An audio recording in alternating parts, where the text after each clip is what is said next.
कैसे आप लोग? क्लास स्टार्ट करें? क्लास को स्टार्ट करते हैं। तो पिछली क्लास में प्रेजेंट कंटिन्यूअस हम लोग पढ़ रहे थे और वीडियो थोड़ा छोटा हो गया था, से वीडियो लंबा ही था, पूरा ही था क्लास का। लेकिन मुझे ध्यान ही नहीं रहा और 34 मिनट्स के बाद जो है वॉइस चली गई थी। मतलब बैटरी वॉइस तो ठीक ही आ ही रही थी, बैटरी खत्म हो गई थी। तो इसलिए मैंने क्या किया कि उसको फिर से रिकॉर्ड करके फिर से क्लास ऐड करने के बजाय मैंने जहाँ से वॉइस गई उसको काट के हटा दिया और उससे आगे की बात हम लोग करते। तो पिछली क्लास में मैंने बात की थी आपको स्ट्रॉन्ग डिटर्मिनेशन, पक्के इरादा की बात की थी कि स्ट्रॉन्ग डिटर्मिनेशन अगर है, पक्का इरादा है, तो हिंदी में हम कुछ भी बोल सकते हैं। हिंदी में बोलेंगे मैं कल कार खरीदूंगा ही, मैं कार खरीदने वाला हूँ, मैं तो कार खरीद के ही मानूंगा। तो हिंदी में आप किसी तरह से बोल सकते हैं स्ट्रॉन्ग डिटर्मिनेशन, कैसे भी बोल सकते हैं। कोई बोला मैं तो अगले महीने कार खरीदने जा रहा हूँ, मैं तो अगले महीने कार खरीदूंगा ही। कोई मैं अगले महीने कार खरीद, ऐसे भी बोल सकता है। कोई अगले महीने में कार खरीदूं, मैं अगले महीने कार खरीद रहा हूँ। तो कोई कह रहा है मैं अगले महीने कार खरीद रहा हूँ, कोई कह रहा है मैं अगले महीने कार खरीदने वाला हूँ, कोई कहता है मैं अगले महीने कार खरीदा हूँ, खरीदूंगा ही। तो बोलने का अपना अपना तरीका है, सब अपने अपने हिसाब से बोलेंगे, सब अपने अपने तरीके से बोलेंगे, इसको जैसे बोलना है। तो हमें ये समझना है कि नहीं, कि ये नहीं समझना कि गागेगी है तो फ्यूचर ही होगा, ऐसा कुछ भी नहीं है। सारा जो कंडीशन है वो किस चीज का कंडीशन है सेंस का। कि सेंस क्या है? तो सेंस अगर ये निकल रहा है कि किसी काम का होना लगभग तय है, कोई काम लगभग होगा ही होगा, मतलब डिटरमिन आपने कर लिया, पक्का इरादा कर लिया, तो प्रेजेंट कंटिन्यूस ही होगा। इतनी बात हुई थी। इससे आगे की बात हम लोग आज करेंगे, लेकिन उससे पहले 3 क्वेश्चन जो करते थे, ये क्वेश्चन करते हैं हम लोग। 3 क्वेश्चन से स्टार्ट करते हैं।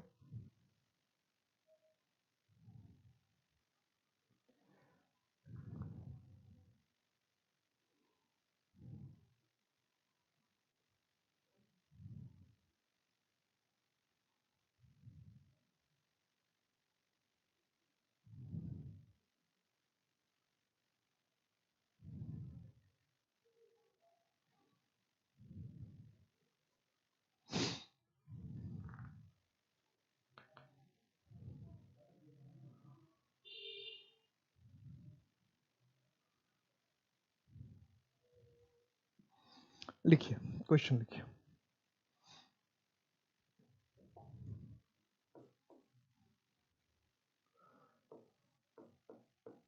आई नो, उतना साफ नहीं दिख रहा। I know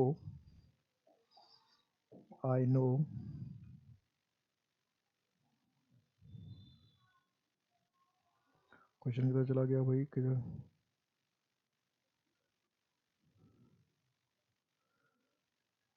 I know he is I know he is having a lot of a lot of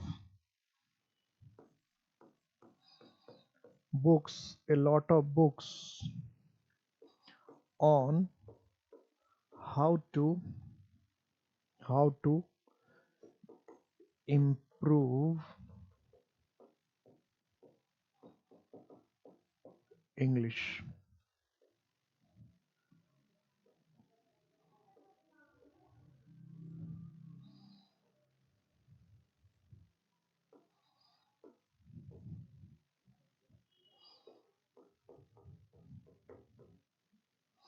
I know he is having a lot of books on how to improve English. Okay, first question ये हुआ, first question.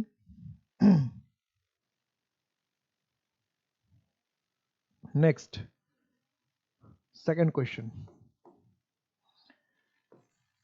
Believe me, believe me, I am not, I am not, I am believing, I am believing whatever you have, whatever you have said. Believe me, I am believing whatever you have said. यकीन करो मैं जो कुछ भी तुम कह रहे हो सब में यकीन करता हूं या यकीन कर रहा हूं।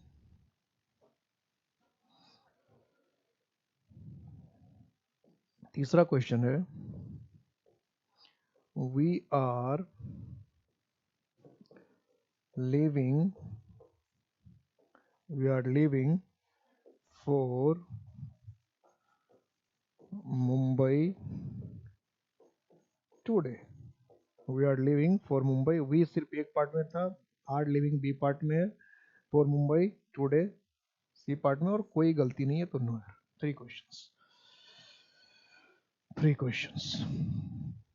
I know he is having a lot of books on how to improve English. Believe me, I am believing whatever you have said.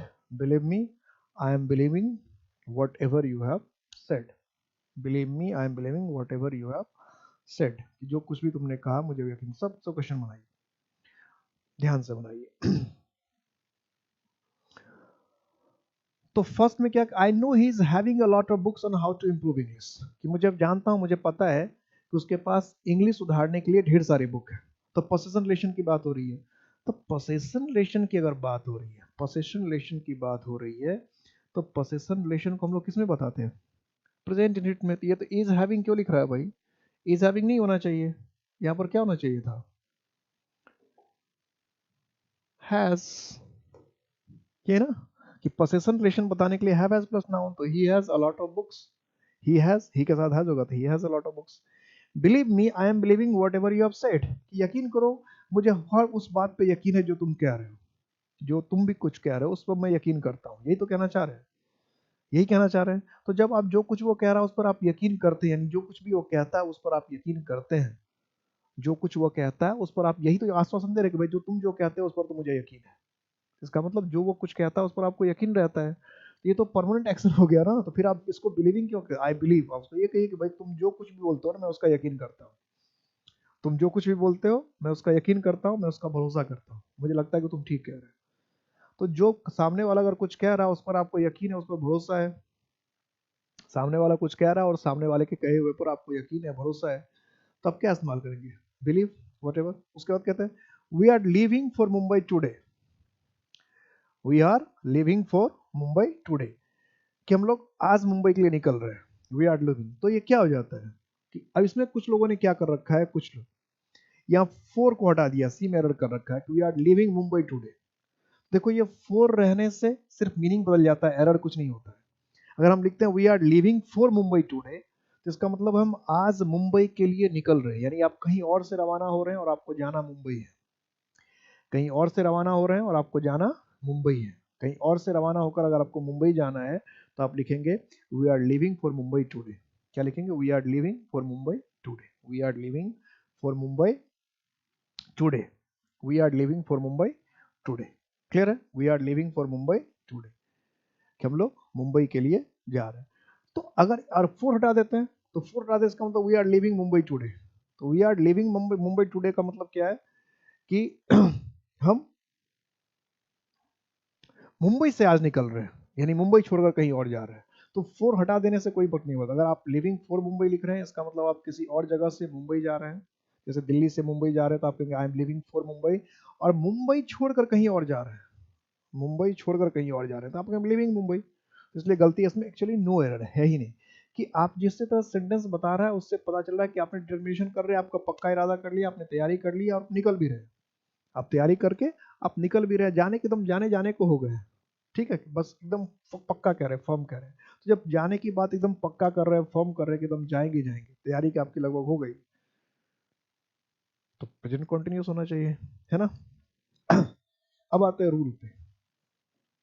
Present continuous के ही कुछ और रूल हमारे पास बाकी थे, प्रेजेंट कंटिन्यूस के,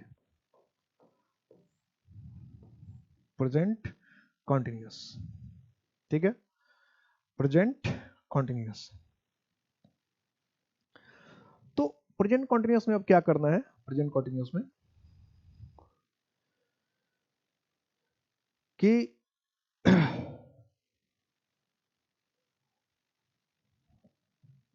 चार रूल तो हमने देख लिया। Action in the at action in progress at the moment of speaking, around the moment of speaking, ये तो हो ही गया था, at the moment of speaking, around the moment of speaking. इसके अलावा क्या था? तो इसके अलावा हमारे पास था दूसरा था टेम्पररी एक्शंस, तीसरा हो गया स्ट्रॉन्ग डिटर्मिनेशन था, टेम्पररी एक्शन, स्ट्रॉन्ग डिटर्मिनेशन। तो स्ट्रॉन्ग डिटर्मिनेशन है, टेम्पररी एक्शंस है, और एक्शन इन प्रोग्रेस एट और around the moment of speaking. तो मतलब जिस समय हम बोल रहे हैं उस समय के आसपास को सारे प्रेजेंट कंटिन्यूअस, ठीक है। इसके अलावा नेक्स्ट रूल है, टेम्पररी में बता दिया था कि टेम्पररी एक्शंस के लिए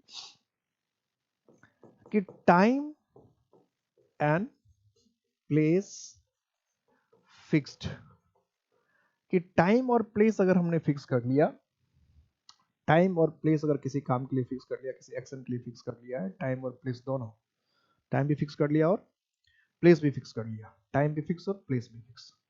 तो टाइम और प्लेस अगर दोनों फिक्स हो गया किसी एक्शन के लिए, किसी काम के लिए, टाइम भी फिक्स और प्लेस भी फिक्स, तो हम उसे प्रेजेंट कंटिन्यूअस में बोलेंगे। टाइम भी फिक्स और प्लेस भी, और एक्शन फ्यूचर एक्शन है, फ्यूचर एक्शन है, लेकिन उसके लिए टाइम भी फिक्स है और प्लेस भी फिक्स है। टाइम भी फिक्स कर लिया, प्लेस भी फिक्स कर लिया। और इसमें आप एक सवाल पूछ सकते हैं कि भाई ऐसा तो फिक्स एक्शन के लिए, फ्यूचर के लिए तो हमारे पास प्रेजेंट इंडेफिनिट भी था, तो प्रेजेंट इंडेफिनिट में शेड्यूल एक्शन था। शेड्यूल एक्शंस कहने का मतलब हुआ कि ऐसा एक्शन जो बार बार होता है। शेड्यूल एक्शन कहने का मतलब ऐसा एक्शन जो बार बार होता है, बार बार बार बार अक्सर होता रहता है, हमेशा होता है, उसको हम शेड्यूल एक्शन कहते हैं। मतलब एक बार आपने फिक्स कर दिया, फिर उस टाइम टेबल के हिसाब से वो एक्शन बार बार होता रहेगा, तो वो शेड्यूल्ड होगा। लेकिन ये जो एक्शन हम लिख रहे हैं ये शेड्यूल्ड नहीं होता है। शेड्यूल्ड नहीं होने का मतलब क्या कि एक बार सिर्फ होगा, बार बार होगा ये ऐसा नहीं बताती है। वंस, एक बार की बात है, एक बार के लिए आपने टाइम और प्लेस फिक्स किया है। जैसे आपने कहा I am going to Kerala next month, I am going to Kerala next month. तो ये प्लेस भी फिक्स हो गया कि कहां जाना है, केरल जाना, प्लेस फिक्स हो गया। नेक्स्ट मंथ टाइम भी फिक्स हो गया, ये टाइम बता रहा है, ये प्लेस बता रहा है। और एक बार अगले महीने जाएंगे, ऐसा तो हर महीने जाएंगे ऐसा तो नहीं कर रहे, सिर्फ अगले महीने की बात कर रहे हैं, एक बार की बात कर रहे हैं। तो किसी भी फ्यूचर में कोई काम अगर एक बार के लिए आपने फिक्स किया, फ्यूचर में कोई काम अगर आपने एक बार के लिए फिक्स किया, एक बार आपको करना है, ठीक है, टाइम भी फिक्स करिए और प्लेस भी फिक्स किया, तो फिर आपके पास क्या होना चाहिए, क्या होना चाहिए, फ्यूचर कंटिन्यूअस होना चाहिए। आई एम गोइंग, अभी ऐसा ही क्वेश्चन था कि I am living for Mumbai today, वही था, टाइम फिक्स कर दिया, पहले से तय कर रखा, अगर हम जाने की तैयारी आपने शुरू कर दी, जाने ही वाले थे, तो बिल्कुल सही था।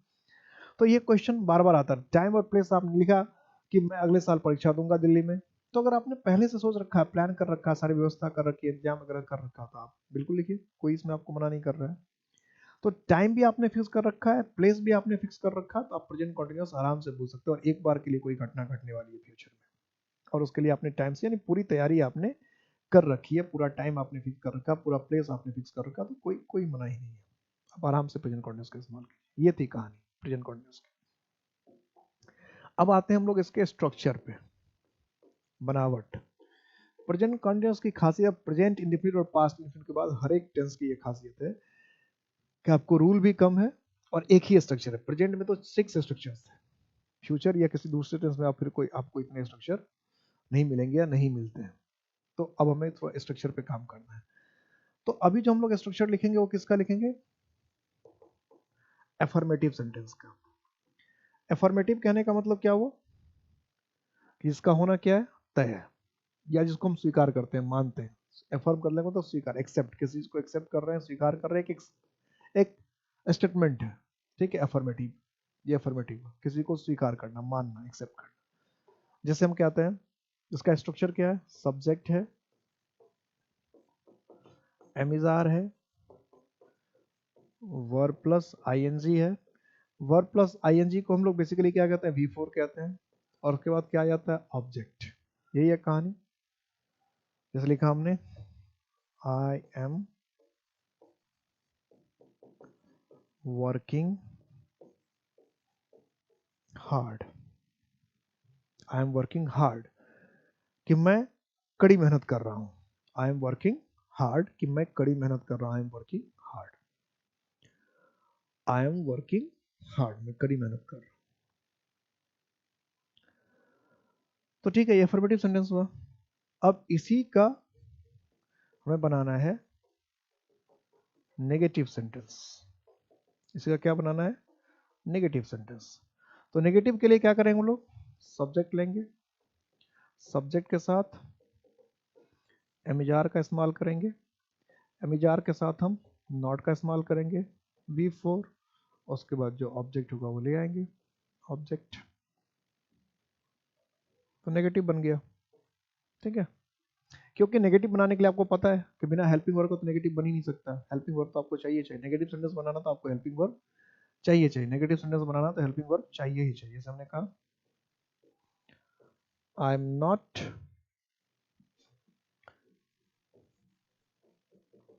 Working hard, I am not working hard, I am not working hard. Negative हो गया ये। Next, yes no question. Interrogative में क्या करें? Yes no question. तो यस नो क्वेश्चन पूछने के लिए क्या करना होगा? यस नो क्वेश्चन तो सिंपल की बात है। क्या करते हैं हम यस नो क्वेश्चन में? क्या करते हैं यस नो क्वेश्चन में? यस नो क्वेश्चन में हम क्या करते हैं? हेल्पिंग वर्ब को पहले रखते हैं, फिर क्या लाते हैं? सब्जेक्ट, फिर क्या लाते हैं? V4, और फिर क्या लाते हैं? ऑब्जेक्ट। ये तो है। पहले हेल्पिंग वर्ब लिया, फिर सब्जेक्ट लिया, फिर V4 लिया, और फिर ऑब्जेक्ट लिया। हेल्पिंग वर्ब, सब्जेक्ट, V4 और ऑब्जेक्ट।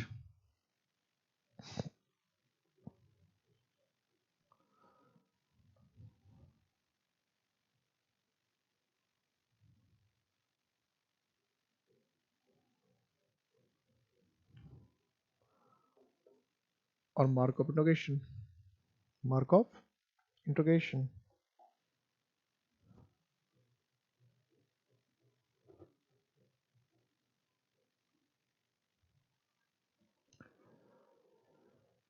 जैसे हमने लिखा, कोई दूसरा सेंटेंस लिखा, are you waiting for me, are you waiting for me, कि क्या तुम मेरे लिए इंतजार कर रहे हो? Are you waiting for me, क्या आप तुम मेरा इंतजार कर रहे हो? क्या तुम मेरा इंतजार करते हो? Are you waiting for me. ये भी वर्केबल है, ये भी पॉसिबल हो सकता है। Are you waiting for me, तो ठीक है, चलेगा। Are you waiting for me. अब अगर WH क्वेश्चन बनाना है,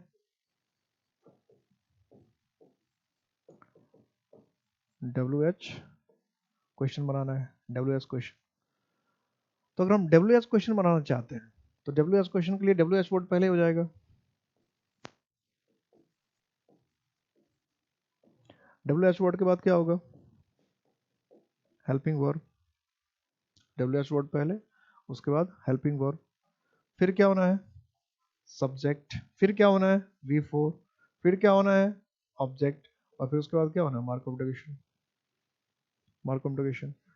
तो WH word, helping verb, subject, V4 और ऑब्जेक्ट। मार्क ऑफ इंट्रोगेशन तो फिर चाहिए चाहिए। मार्क ऑफ इंट्रोगेशन तो चाहिए चाहिए, बिना उसके तो इंट्रोगेटिव सेंटेंस हो ही नहीं सकता। तो हमने कहा why are you waiting for me, कि तुम मेरा इंतजार क्यों कर रहे हो। और ये सब चूंकि स्ट्रक्चर से एरर आता है, मैंने बता रखा है, स्ट्रक्चर पर ध्यान देखिएगा। और कई एग्जाम तो ऐसे होते हैं इसमें किस स्ट्रक्चर ही बनाने के लिए पूछता है कि नेगेटिव बना दो, इंट्रोगेटिव बना दो, इंट्रोगेटिव नेगेटिव बना दो, क्वेश्चन ही यही पूछता है। तो यस नो क्वेश्चन हो गया, WH क्वेश्चन हो गया। और क्या हो सकता है? और हो सकता है इंट्रोगेटिव नेगेटिव। अब इंटरोगेटिव नेगेटिव में भी दो बातें हो सकती है। इंटरोगेटिव नेगेटिव में भी दो बातें हो सकती है। WH क्वेश्चन का हो सकता है, यस नो क्वेश्चन का हो सकता है। WH क्वेश्चन का भी हो सकता है और यस नो क्वेश्चन का भी। थोड़ा सा मैं बैकग्राउंड चेंज करना चाहता हूँ।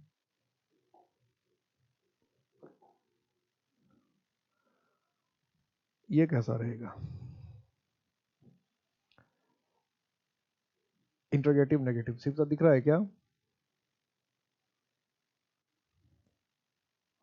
ये भी वैसे कोई खराब बैकग्राउंड नहीं है।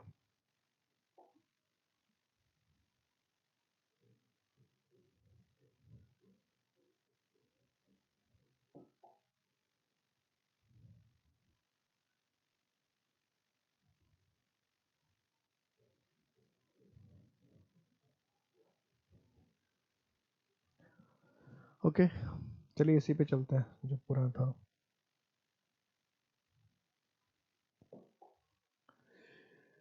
तो इंटरोगेटिव नेगेटिव अगर है तो इसमें क्या लिखेंगे? हेल्पिंग वर्ब, फिर क्या? सब्जेक्ट, और फिर not plus V4 plus subject plus mark of negation, यही होना मार्क ऑफ नेगेशन। तो helping verb, subject, not plus V4 plus object plus mark of interrogation. जैसे हमने कहा,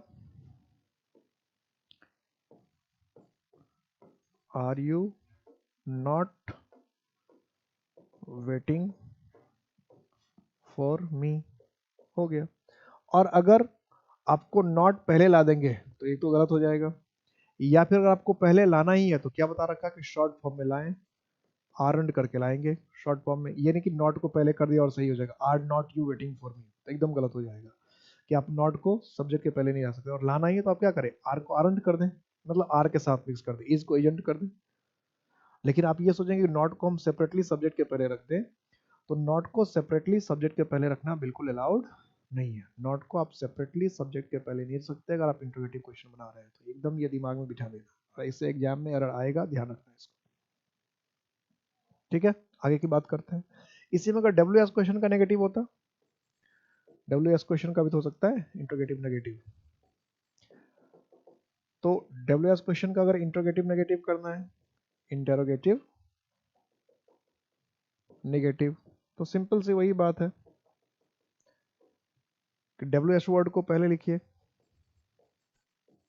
फिर हेल्पिंग वर्ब लिखिए, फिर सब्जेक्ट लिखिए, फिर नॉट लिखिए, फिर V4 लिखिए, फिर ऑब्जेक्ट लिखिए, और फिर मार्क ऑफ नेगेशन लिखिए।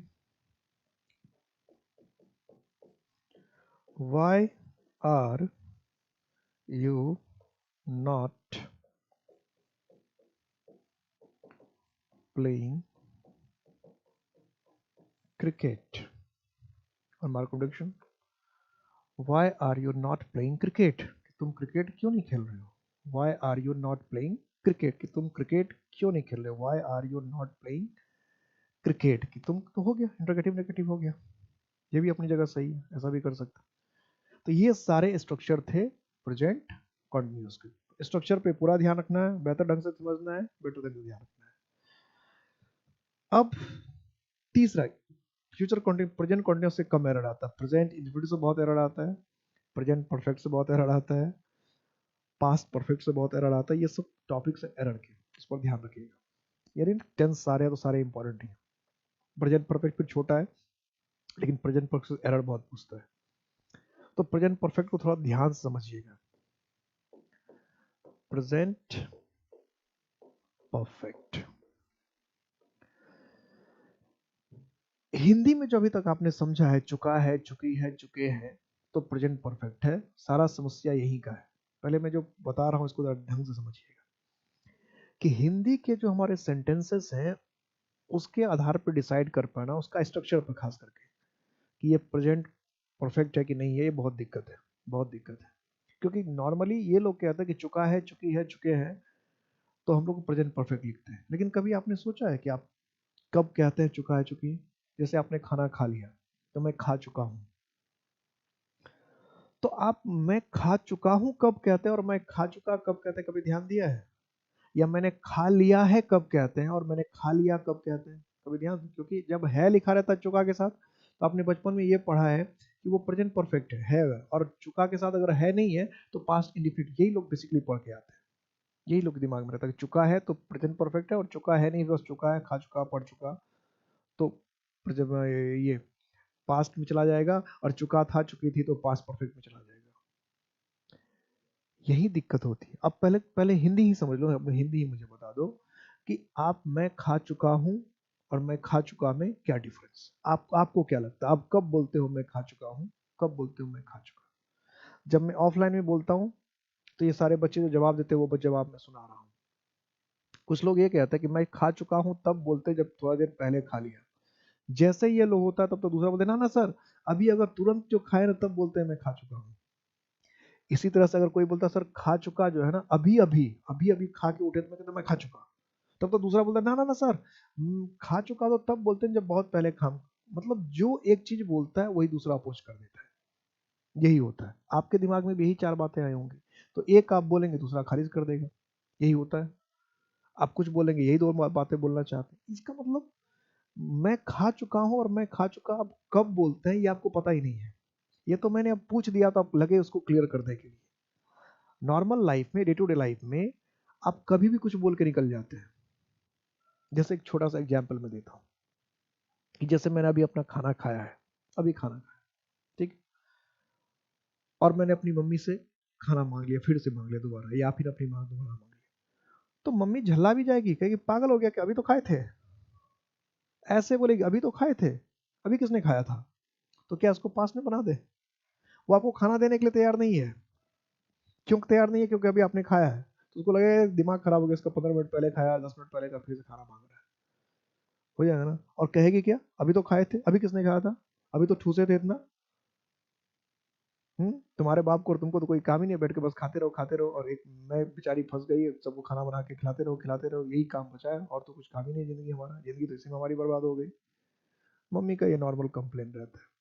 और इसी चक्कर में जो पूरी जिंदगी आराम से काट लेती हैं बेटे और पति दोनों पर एकदम दबाव बना बना के, भाई तुम लोग कुछ निकम्मे हो, बिल्कुल कुछ नहीं करते हो, सारा मेहनत हम ही कर रहे हैं। जनरली ये होता है। खैर,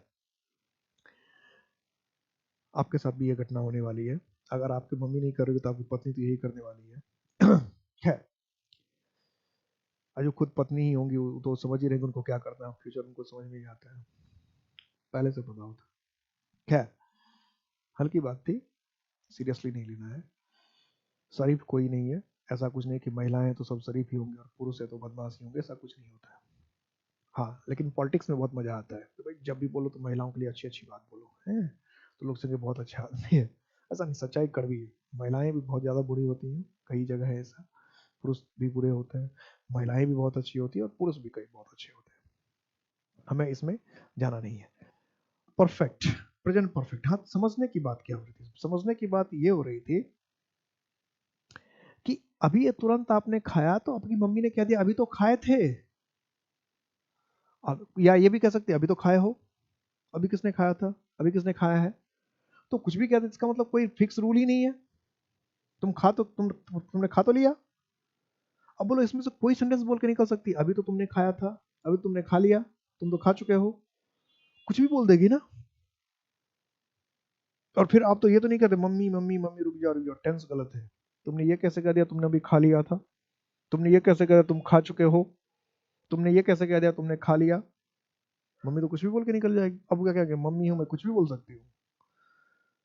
तो एक्चुअली आप भी यही करते हैं, आप भी तीनों में से कुछ भी बोल के निकल जाते थे, लेकिन जब मैंने आपसे पूछ दिया तो आप लगे तीनों बोलते थे आप। अभी अभी जो काम खत्म हुआ उसके लिए आप था भी बोलते थे। कोई यहाँ पर अगर मेरे साथ अगर बैठ के अभी बात कर रहा है, खड़े होकर बात कर रहा है, और आपने उसको बात करते हुए देखा, और 2 मिनट के लिए आप कहीं चले गए और फिर यहाँ आए और वो नहीं मिला आपको, तो आप कहते अभी तो यही थे, कहाँ गए? अभी यही, अभी तुरंत की बात करें, 2 मिनट की बात करें, अभी तो यही थे क्या इस्तेमाल आपने कर दिया? अभी अभी तुरंत घटना के लिए थे का इस्तेमाल कर दिया। मैं कहना ये चाह रहा हूँ कि हिंदी चुका चुके थाते से बात नहीं बनेगी, उलझ जाएंगे आप। भले किताब में क्या लिखा है नहीं लिखा उससे कोई मतलब है, किताब में जो लिखा है अगर इस तरह से लिखा है तो आप यूज नहीं कर पाएंगे, क्योंकि डे टू लाइफ में आप ऐसा यूज ही नहीं करते, आप बिल्कुल उल्टा यूज करते हैं। किताब में कुछ और लिखा है, आप यूज बिल्कुल अलग करते हैं। अभी अभी की घटना के लिए आप था का इस्तेमाल करते हैं, आप कैसे बनाएंगे? और बुक में लिखा है था है तो हेड प्लस V3 लिखो, कैसे बात करेंगे आप? तो हमें ये सीखना है सिर्फ कि इंग्लिश में प्रेजेंट परफेक्ट का इस्तेमाल कब करते हैं, बस इतनी बात हमें समझनी। हिंदी में चुका चुकी से हमें क्या मतलब, हमें इंग्लिश से मतलब है, हम इंग्लिश ग्रामर सीख रहे हैं, तो हिंदी में क्या होता है, इससे क्या बहस है? और जो कंडीशन इंग्लिश वाला कह रहा है वो कंडीशन जहां मिलेगा हम प्रेजेंट परफेक्ट लिख दें, कहानी खत्म। हमें हिंदी सोचना ही नहीं है। हमें प्रेजेंट इन्फिनिट का कंडीशन पता चल गया, हमें हिंदी से क्या मतलब है? जो जो अगर उसमें से कोई कंडीशन मिल रहा है प्रेजेंट इन्फिनिट लगा दिया, प्रेजेंट कंटीन्यूअस का हमें पता चल गया। हम हिंदी सोच के बोल ही नहीं सकते आप, यही रूल, यही तो हम लोग सीख रहे होते हैं।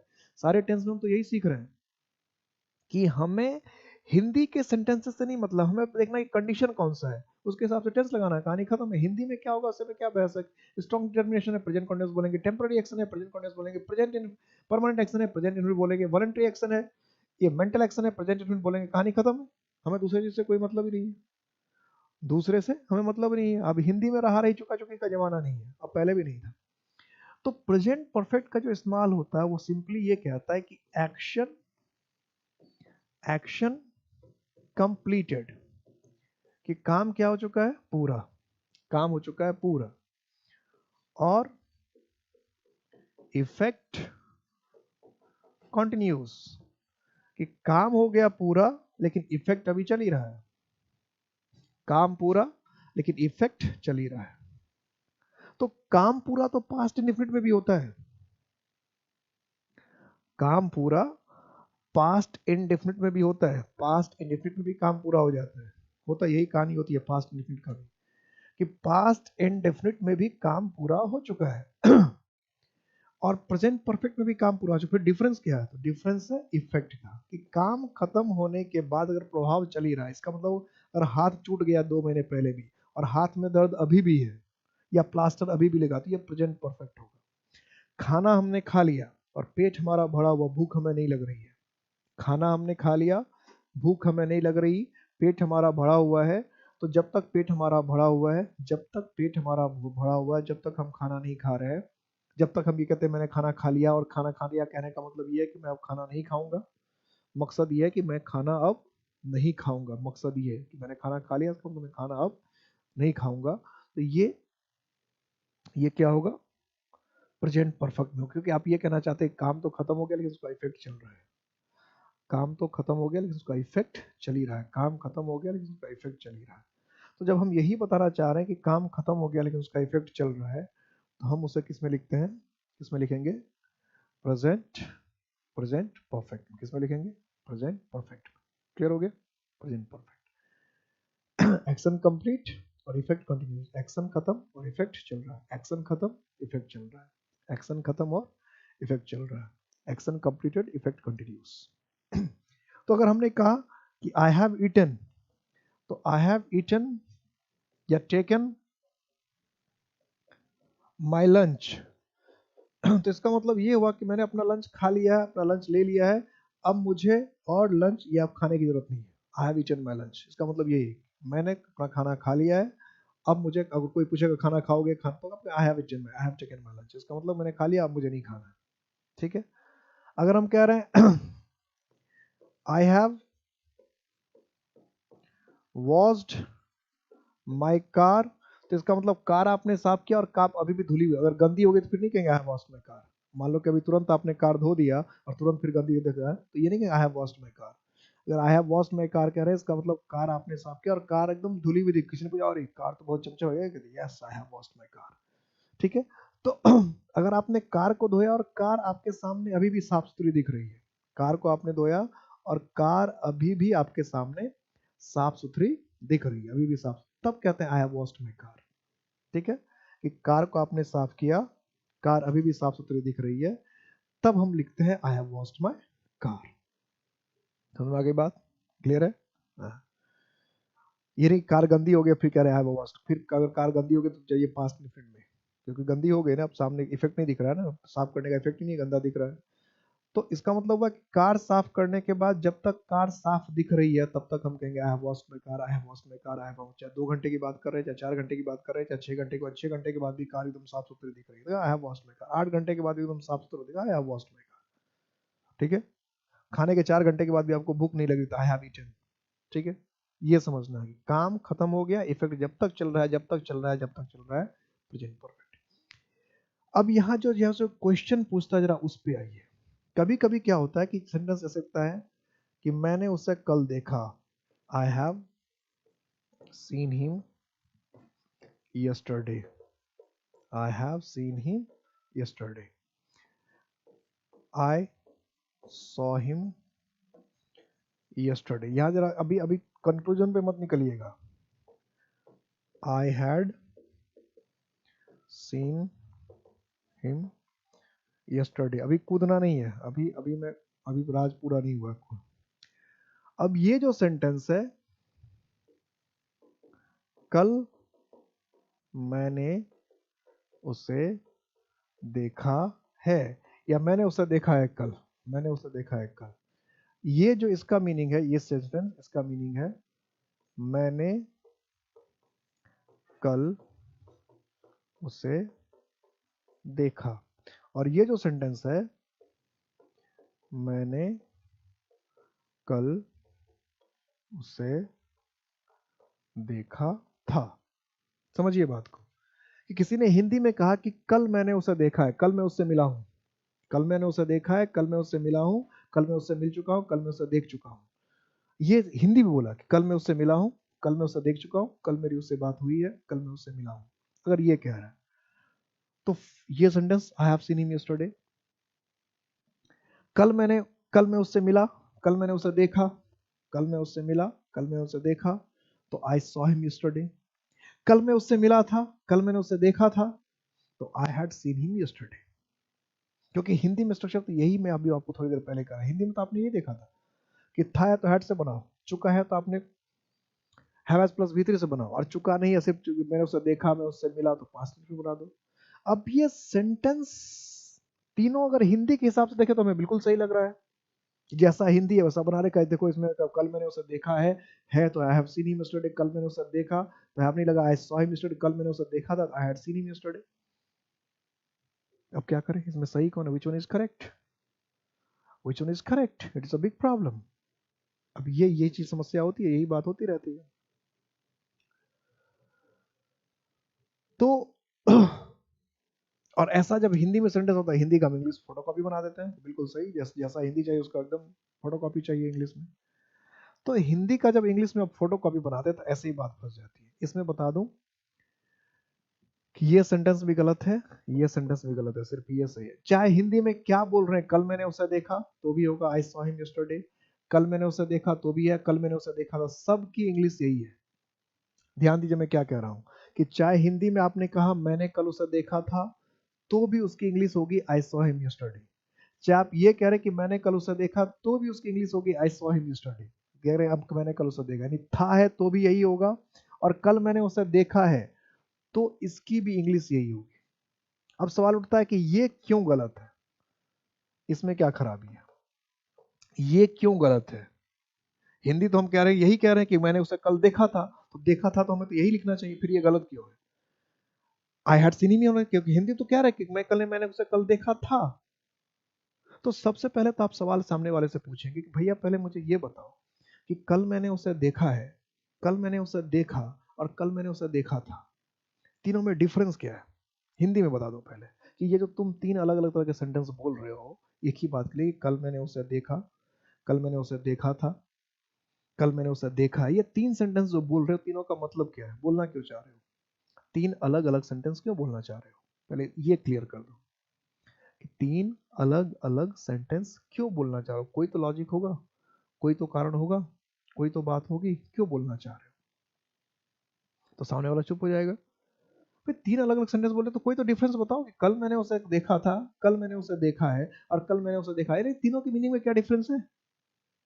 ये कि कोई शब्द पकड़ के बनाते जाओगे, बनाते कुछ भी बनाते जाओगे, तो तीनों में कोई डिफरेंस है ही नहीं, जबरदस्ती आप हिंदी पकड़ के इंग्लिश बना रहे हो। तो हिंदी तीन आपने सेंटेंस बोल दिया तो तीन इंग्लिश बना दो, ये क्या है, हिंदी जैसा है वैसा इंग्लिश बना दो, पहले बता तो दो कि तो तीनों में डिफरेंस क्या है, तीनों में डिफरेंस क्या है।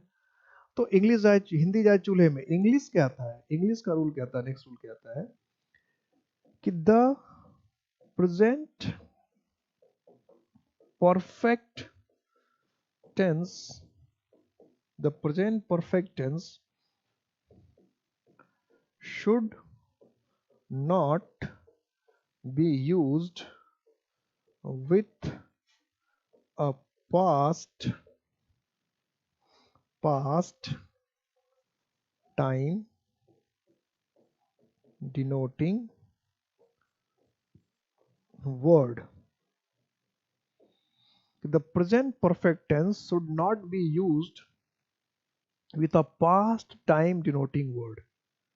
Past time denoting word कि प्रेजेंट परफेक्ट का इस्तेमाल पास्ट टाइम डिनोटिंग वर्ड, कि पास्ट का जो समय बिताए, the present perfect tense should not be used with a past time denoting word. Past time बिताने वाले शब्द के साथ प्रेजेंट परफेक्ट का इस्तेमाल नहीं होता है। तो चलो प्रेजेंट परफेक्ट का इस्तेमाल नहीं होता, मान लिया ये गलत हो गया कि इसमें यस्टरडे लिखा है, यस्टरडे पास्ट बताने वाला समय, तो ये गलत। ये क्यों गलत हुआ? ये तो पास्ट पर था ही था। तो इसका जवाब आएगा, फिर किसका इस्तेमाल करते हैं? फिर ये जवाब आएगा। तो जवाब क्या है? द अगले पेज पर लिखता हूं, the past indefinite tense should be used, कि पास्ट इंडेफिनिट टेंस का इस्तेमाल होना चाहिए। अब इसमें कुछ लोग कहते हैं कि अभी तो हम लोग प्रेजेंट परफेक्ट पढ़ रहे थे, ये पास्ट इंडेफिनिट कहां से आ गया? तो पास्ट इंडेफिनिट आ नहीं गया, पास्ट इंडेफिनिट आ नहीं गया। हम लोग सिर्फ ये कह रहे हैं कि अगर प्रेजेंट परफेक्ट हम लोग पढ़ रहे हैं और हमारे सेंटेंस में पास्ट डिनोटिंग वर्ड्स है, पास्ट डिनोटिंग वर्ड का मतलब क्या हो गया? Past time denoting words. अब ये पास्ट टाइम डिनोटिंग वर्ड्स हमारे पास क्या है? जैसे हम कहते हैं yesterday, last week, last month, last year, 2020। तो 2021 के लिए क्या है? 2021 के लिए 2020 क्या है? पास्ट टेंस है। तो 1947, तो जो भी समय बीत गया वो क्या है? पास्ट। ये इसको कहते हैं पास्ट डिनोटिंग वर्ड। तो किसी भी पास्ट टाइम डिनोटिंग वर्ड के साथ प्रेजेंट परफेक्ट का इस्तेमाल नहीं होना चाहिए। मतलब दो बातें हुई, ध्यान से समझना है। जैसे पास्ट टाइम डिनोटिंग वर्ड का इस्तेमाल कर दे रहे हैं, फिर इफेक्ट से कोई लेना देना नहीं है, ये ध्यान रखना। यहां लोग बात फंस जाते हैं। ठीक है, कल कहेगा कल मैंने उसे देखा, अभी याद हमारी ताजा है, मिलने का इफेक्ट अभी पता है। ठीक है, बात है एक चीज हमें पकड़ना है, या तो इफेक्ट पकड़ना है, तो टाइम नहीं रहता तो इफेक्ट पकड़ना है। अगर टाइम मेंशन नहीं किया है तो हम लोग इफेक्ट पकड़ेंगे। ठीक है, कि टाइम नहीं दिया, टाइम वर्ड यूज नहीं किया, टाइम है ही नहीं। तो टाइम अगर है ही नहीं, टाइम अगर मेंशन ही नहीं कर रखा है, तो हम लोग क्या करते हैं?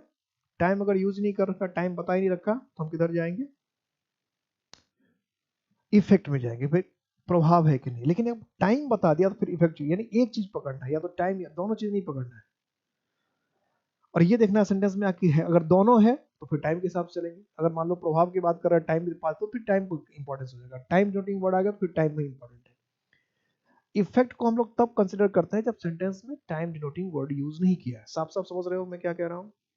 कि हमारे पास इफेक्ट भी है, हमारे पास टाइम भी है। अगर इफेक्ट और टाइम दोनों एक साथ सेंटेंस में हमको देखने को मिल रहा है, तो हम इफेक्ट पे ध्यान नहीं देंगे, हम टाइम के हिसाब से चलेंगे। टाइम अगर यानी सेंटेंस में टाइम का यूज हो गया तो टाइम हमारे लिए इंपॉर्टेंट हो गया। समझ में आ रही बात है? कि सेंटेंस में जैसे फिर टाइम के हिसाब से देखेंगे, टाइम के हिसाब से डिसाइड होगा कि प्रेजेंट होगा कि पास्ट होगा कि फ्यूचर होगा। टाइम जैसे टाइम है, फिर टाइम इंपॉर्टेंट हो गया। अगर टाइम नहीं है, मैंने खा लिया, मैंने पढ़ लिया, मैंने देख लिया, मैंने मिल लिया, टाइम नहीं है, तो फिर इफेक्ट पे जाते हैं। क्लियर है? तो टाइम, अब जैसे इस सेंटेंस में हम देख रहे हैं, इस सेंटेंस में देख रहे हैं कि भाई टाइम मेंशन कर दिया था यस्टरडे, इसमें भी टाइम मेंशन कर दिया है। तो जैसे टाइम मेंशन कर दिया तो प्रेजेंट परफेक्ट हो ही नहीं सकता है।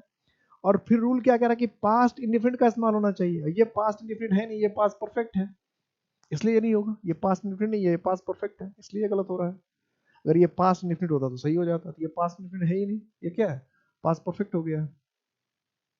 तो टाइम डिनोटिंग वर्ड के साथ प्रेजेंट परफेक्ट भी नहीं लिखते, पास्ट परफेक्ट भी नहीं लिखते, पास्ट इंडिफिनिट लिखते हैं।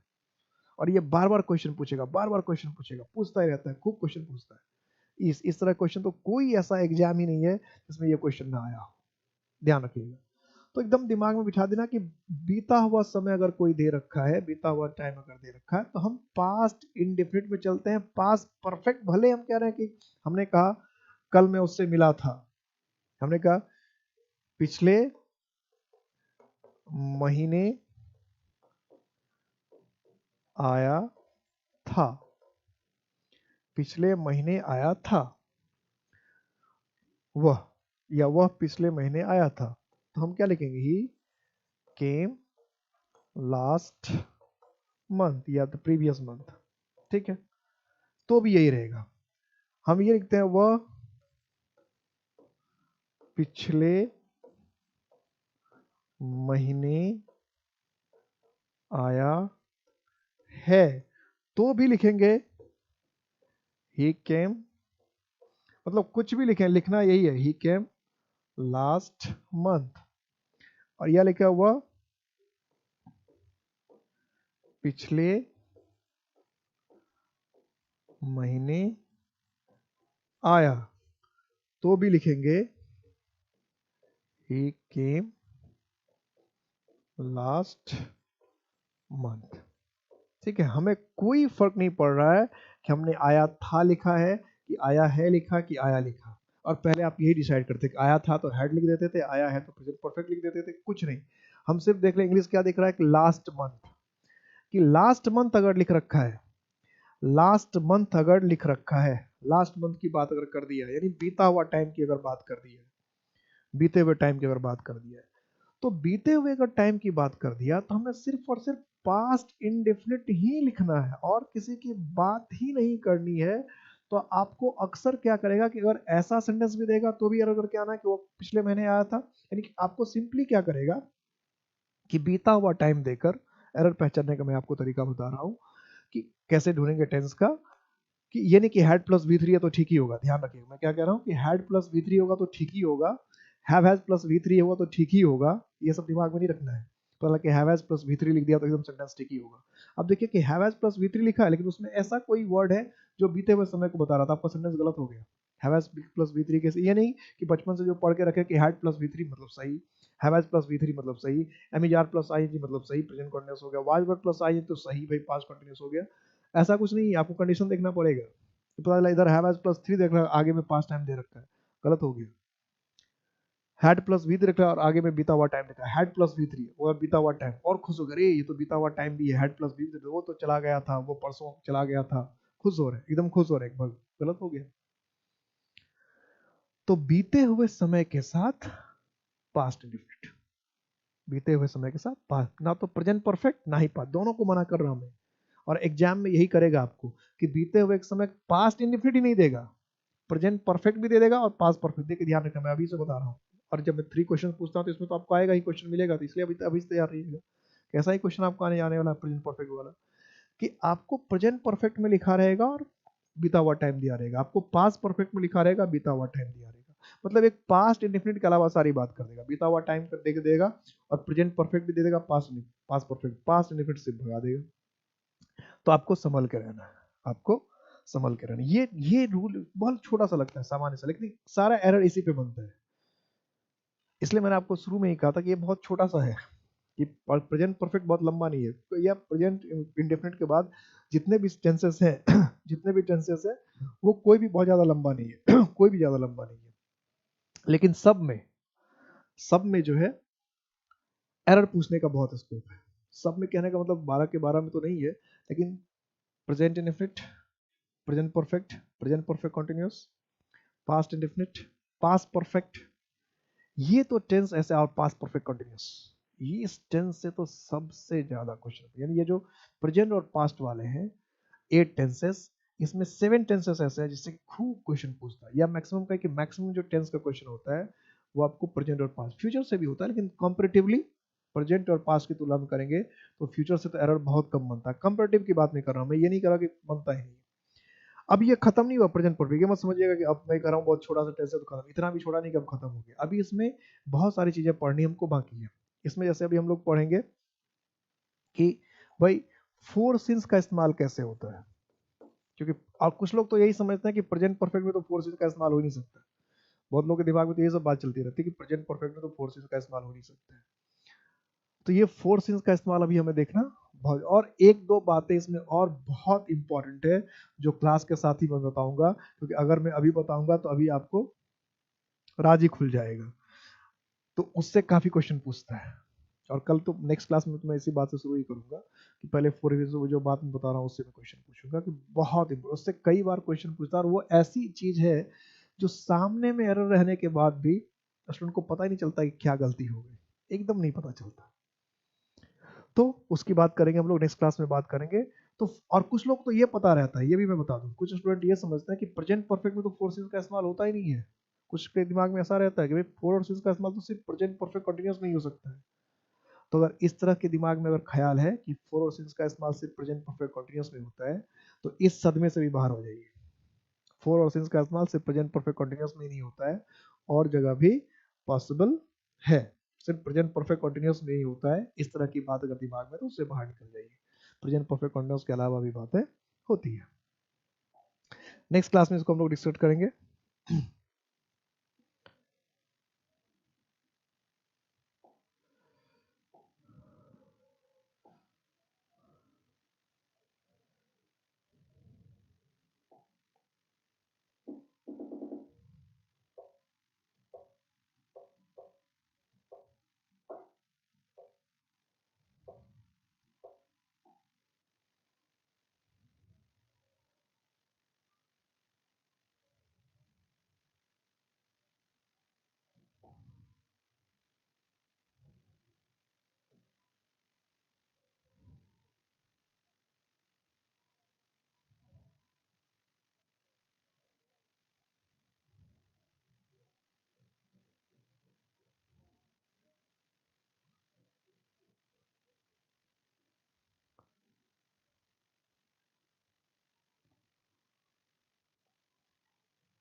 ओके, मिलते हैं नेक्स्ट क्लास में, मिलते हैं। अपना ख्याल रखिएगा। जय हिंद।